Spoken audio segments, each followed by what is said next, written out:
Hello friends, எல்லோரும் எப்படி இருக்கீங்க? எல்லாருக்கும் ரொம்ப பிடிக்கக்கூடிய வகையில் வீட்டில் இருக்கிற கோதுமை மாவு, தேங்காய், வெல்லம் இந்த 3 பொருளை வச்சு நம்ம ஒரு சூப்பரான ஸ்வீட் ரெசிபி பண்ண போகிறோம்.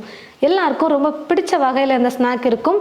எல்லாரும் ட்ரை பண்ணக்கூடிய வகையிலும் இந்த ஸ்நாக் வந்து ரொம்ப ஈஸியாக இருக்கும். கண்டிப்பாக வீடியோ ஃபுல்லாக பார்த்துட்டு நீங்களும் உங்களோட வீட்டில் ட்ரை பண்ணி பார்த்துட்டு எப்படி இருந்ததுன்னு சொல்லுங்கள். இப்போ வாங்க கோதுமை மாவை வச்சு ஒரு அட்டகாசமான ஸ்நாக் எப்படி செய்கிறதுன்னு பார்க்கலாம். மாவு பிசையறதுக்கு ஒரு அகலமான பாத்திரம் எடுத்துக்கிட்டு அந்த பாத்திரத்தில் 1 கப் அளவுக்கு கோதுமை மாவு சேர்த்துக்கிறேன். நான் எடுத்துருக்கிற கப்போட சைஸ் வந்து பார்த்தீங்கன்னா 250 மில்லி. இந்த கப்பில் 1 கப் அளவுக்கு நான் கோதுமை மாவு எடுத்திருக்கேன். தேவையான அளவுக்கு உப்பு சேர்த்துக்கிறேன். 1/4 ஸ்பூன் கருப்பு எள்ளு. எள்ளு உங்ககிட்ட இல்லைன்னா நீங்கள் சேர்த்துக்க வேணாம், ஸ்கிப் பண்ணிடலாம். 1 ஸ்பூன் எண்ணெய் சேர்த்துக்கிறேன். எண்ணெய்க்கு பதிலாக நீங்கள் நெய் பிடிச்சிருந்தா நெய் கூட சேர்த்துக்கலாம் 1 ஸ்பூன் அளவுக்கு. மாவு கூட இது எல்லாத்தையும் சேர்த்து முதல்ல நல்லா கலந்து கொடுத்துக்கலாம். மாவோட எல்லாத்தையும் நல்லா கலந்து கொடுத்ததுக்கப்புறமா தண்ணி கொஞ்சம் கொஞ்சமாக சேர்த்து நம்ம மாவு பிசைஞ்சிக்கணும். மாவு வந்து பார்த்திங்கன்னா நல்லா கெட்டியாக இருக்கிற மாதிரி பிசைஞ்சிக்கோங்க. ரொம்ப இலக்கமாக இருக்கிற மாதிரிலாம் பிசைய வேணாம். சப்பாத்திக்கு பிசைகிறத விட கொஞ்சம் கெட்டியாக நீங்கள் மாவு பிசைஞ்சிக்கோங்க. பாருங்கள் ஃப்ரெண்ட்ஸ், மாவு வந்து நல்லா கெட்டியாக பிசைஞ்சு எடுத்துக்கிட்டேன். இப்போது இதுக்கு மேலே 1 ஸ்பூன் அளவுக்கு எண்ணெயை சேர்த்துட்டு ஃபுல்லாக மாவு ஃபுல்லாக தடவி விட்டுட்டு ஒரு 1/4 மணி நேரத்துக்கு நம்ம மாவை ஊற வச்சுக்கலாம். மாவு ஊற இந்த 15 நிமிஷத்தில் நம்ம ஸ்டஃப் பண்ணுறதுக்கு எல்லாத்தையும் ரெடி பண்ணிக்கலாம். ஒரு பாத்திரம் எடுத்துக்கிட்டு இந்த பாத்திரத்தில் 1/2 கப் அளவுக்கு வெல்லத்தை நான் துருவி எடுத்து வச்சுருக்கேன். இந்த வெல்லத்தை இந்த பாத்திரத்தில் சேர்த்துட்டு வெல்லம் கரையிறதுக்காக மட்டும் 1 ஸ்பூன் அப்படி இல்லைன்னா 2 ஸ்பூன் அளவுக்கு தண்ணியை சேர்த்துட்டு நல்லா கரைச்சி எடுத்துக்கலாம். வெல்லத்தில் தூசி கல் எல்லாம் அதிகமாக இருக்குன்றதுனால முதல்ல கரைச்சிட்டு அப்புறம் வடிகட்டி நம்ம சேர்த்துக்க போகிறோம். பாருங்கள் ஃப்ரெண்ட்ஸ், வெல்லம் வந்து நல்லா கரைஞ்சி வந்துருச்சு. இப்போது ஸ்டவ்வை குறைச்சி வச்சுட்டு இந்த வெள்ளை பாத்திரத்தை எடுத்து வச்சுட்டு ஸ்டவ்வை ஃபுல்லாக வச்சுட்டு இப்போது ஒரு கடாய் வச்சுக்க போகிறேன். கடாயில் இப்போ நம்ம கரைச்சி எடுத்து வச்ச அந்த வெல்லத்தை ஒரு வடிகட்டி யூஸ் பண்ணி நான் வடிகட்டி சேர்த்துக்கிறேன். இப்போ இது கூடவே 1 கப் அளவுக்கு தேங்காவை நான் துருவி எடுத்து வச்சுருக்கேன். அதாவது நீங்கள் தேங்காவை காய் துருவுறதில் துருவி எடுத்துக்கலாம். அப்படி இல்லைனா சின்ன சின்னதாக கட் பண்ணி மிக்சியில் போட்டு நல்லா நைஸாக நீங்கள் அரைச்சி எடுத்துட்டும் நீங்கள் சேர்த்துக்கலாம். இப்போ துருவி எடுத்து வச்சுருக்கிற இந்த தேங்காவை நான் சேர்த்துக்கிறேன். இது கூடவே 1/4 ஸ்பூன் அளவுக்கு ஏலக்காய் தூள் சேர்த்துக்கிறேன். 1/4 ஸ்பூன் கசகசா சேர்த்துக்கிறேன்.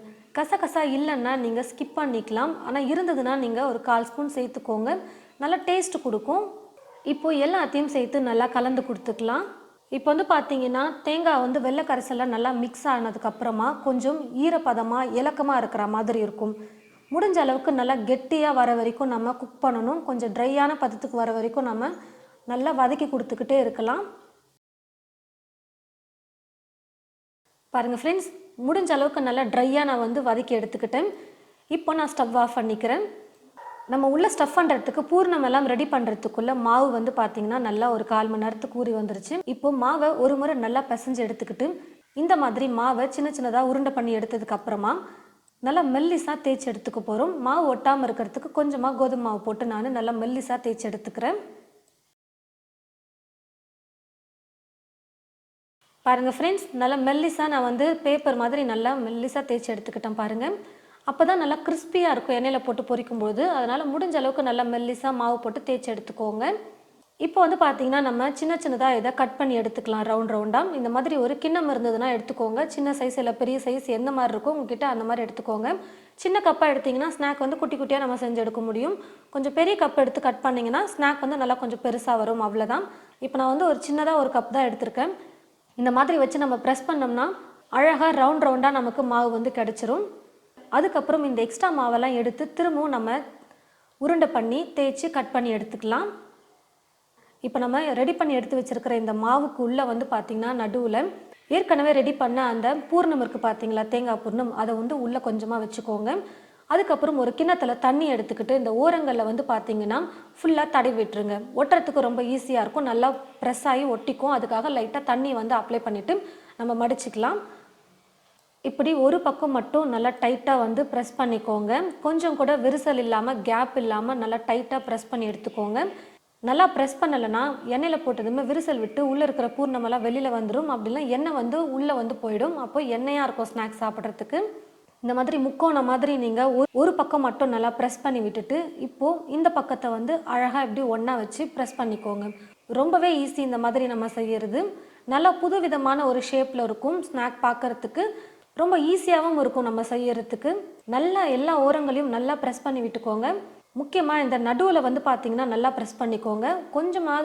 கொஞ்சம் லைட்டாக விரிசல் விட்டாலும் எண்ணெய் குடிச்சிரும். ஸ்நாக்குள்ளே ஃபுல்லாக வந்து எண்ணெய் போயிடும். அதை மட்டும் நீங்கள் பார்த்துக்கோங்க. இதே போல் நம்ம மாவை தேய்ச்சிக்குள்ளே நம்ம ரெடி பண்ண பூர்ணத்தை ஸ்டஃப் பண்ணி நல்லா ப்ரெஸ் பண்ணி இந்த மாதிரி எடுத்து ஒரு பிளேட்டில் வச்சுக்கலாம். இப்போது கடாயில் எண்ணெய் ஊற்றி வச்சுட்டேன். எண்ணெய் வந்து பார்த்தீங்கன்னா நல்லா காஞ்சி வந்துருச்சு. அதாவது நம்ம நார்மலாக பஜ்ஜி போண்டாக்கு எண்ணெய் எப்படி காய வைப்போமோ அந்த அளவுக்கு நல்லா சூடாக காய வைக்கக்கூடாது. ஓரளவுக்கு எண்ணெய் வந்து சூடாக இருந்தால் போதும். அப்போ தான் நல்லா கிறிஸ்பியாக நம்மளால் செஞ்செடுக்க முடியும். ரெடி பண்ணியிருக்கிற இந்த மாவை எடுத்து ஒவ்வொன்றா எண்ணெயில் போட்டுக்கலாம். எண்ணெய் ரொம்ப காஞ்சிருச்சுன்னா மேலே வந்து சீக்கிரமாக கலர் வந்துடும். ஆனால் கிறிஸ்பியாக இருக்குமா அப்படின்னு சொல்ல முடியாது.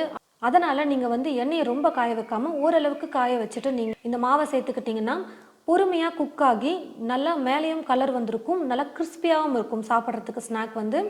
அப்பப்போ கரண்டியை வச்சுட்டு நல்லா திருப்பி கொடுத்துட்டே இருங்க. எல்லா பக்கமும் நல்லா வெந்து கலரும் எல்லா பக்கமும் ஒரே மாதிரி வந்திருக்கும். பாருங்கள் ஃப்ரெண்ட்ஸ், ஸ்நாக் வந்து நல்லா வெந்து மேலேயும் நல்லா கலர் வந்துருச்சு. நம்ம எண்ணெயில் மாவு சேர்க்கும் போது நல்லா கொதிச்சிட்டு இருந்தது. இப்போ அந்த கொதி எல்லாமே வந்து பார்த்தீங்கன்னா அடங்கிடுச்சு. நல்லா வெந்து வந்திருக்கு. கிறிஸ்பியாகவும் இருக்கும். இந்த சமயத்தில் நம்ம எடுத்தோம்னா இந்த மாதிரி ஒரு வடிகரண்டில் எடுத்துக்கிட்டிங்கன்னா இருக்கிற எக்ஸ்ட்ரா எண்ணெயும் நல்லா ட்ரை ஆகிட்டு வந்துடும். அப்போ எண்ணெயில் ஸ்நாக்கே இல்லாமல் சாப்பிட சூப்பராக இருக்கும். இதே போல் மீதி இருக்கிற எல்லா மாவையும் நம்ம ரெடி பண்ணி எண்ணெயில் போட்டு பொரிச்சு எடுத்துக்கலாம். பாருங்கள் ஃப்ரெண்ட்ஸ், கோதுமை மாவு, தேங்காய், வெல்லம் 3 பொருளையும் வச்சு நல்ல ஒரு அட்டகாசமான ஸ்நாக் ரெசிபி வந்து ரெடி பண்ணிட்டோம். இப்போ நம்ம செஞ்சுருக்கிற ஸ்நாக் வந்து பார்த்திங்கன்னா நல்லா மொறுன்னு உள்ளே வந்து பூர்ணம் வச்சு ஸ்வீட்டாக நம்ம ரெடி பண்ணியிருக்கோம். சாப்பிட்றதுக்கே அவ்வளோ சூப்பராக இருக்கும். இந்த ஸ்நாக் வந்து பார்த்திங்கன்னா 1 நாள் இல்லை 2 நாள் வச்சு சாப்பிடலாம். அதுக்கு மேலெலாம் ஸ்டோர் பண்ணி வைக்க முடியாது. உள்ள பூர்ணம் வந்து தேங்காய் நம்ம ஆட் பண்ணியிருக்கிறதுனால தேங்காயில் ஈரப்பதம் இருக்கிறதுனால சீக்கிரமாக கெட்டுரும். அதனால் 1 நாள் இல்லை 2 நாள் வச்சு சாப்பிடலாம். அதுக்கு மேலே வச்சு ஸ்டோர் பண்ணி சாப்பிட முடியாது. நல்லா கிறிஸ்பியாக மேலே வந்து இருக்கும்.